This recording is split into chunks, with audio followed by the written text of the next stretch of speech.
Ada satu kes jenayah yang pernah menggemparkan negara. Ia berlaku di penjara Kuantan 38 tahun yang lalu, di mana seorang magistrate wanita menjadi tebusan kepada 3 tahanan penjara berketurunan Indonesia di situ. Peristiwa berlaku pada 7 Januari 1987.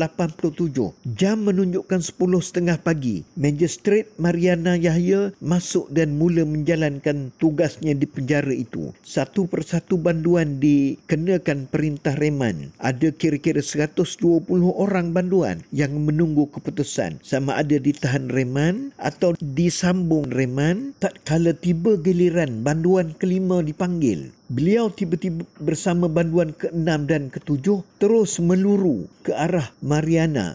Suasana tenang ketika itu serta-merta menjadi kecoh dan kelam kabut. Mariana dijadikan tawanan dengan bersenjatakan 3 batang besi yang diasah tajam. Tindakan tanpa diduga itu berjalan terlalu pantas sehingga pengawal-pengawal pengiring tergamam dan gagal melindungi Mariana. Meskipun sempat meniup wisil amaran, namun gagal bertindak. 3 banduan tersebut dikenali sebagai Ahmad Muhammad Nur, Agus Salim serta Ahmad Sulaiman. Selepas berjaya menawan magistrate, mereka mula mengemukakan pelbagai permintaan semata-mata mahu melarikan diri dari penjara. Mereka meminta kereta, wang tunai dan mengheret tawanan bersekali dengan mereka. Sejurus selepas itu, ketiga-tiga banduan mula keluar dari blok perbicaraan reman dan menuju ke blok pejabat pengurusan untuk dijadikan bilik tawanan. Walaupun pengawal-pengawal penjara cuba menghalang, namun penjenayah mengugut akan menikam tebusan dengan besi tajam jika permintaan mereka tidak dipenuhi. Selepas beredar itu, Agus Salim mendapat kesempatan merampas pistol yang tersimpan di bilik penguasa penjara. Ini membuatkan mereka lebih agresif mengugut dan menuntut permintaan. Pihak penjara pula sengaja melengahkan masa untuk menunggu bantuan polis tiba. Sejurus kemudian, satu pasukan unit tindakan khas dari Bukit Aman sampai bersama ketua penjara, Datuk Ibrahim Muhammad. Mereka mulai mengambil kedudukan strategik bagi mengepung dan bersedia menghadapi sebarang kemungkinan.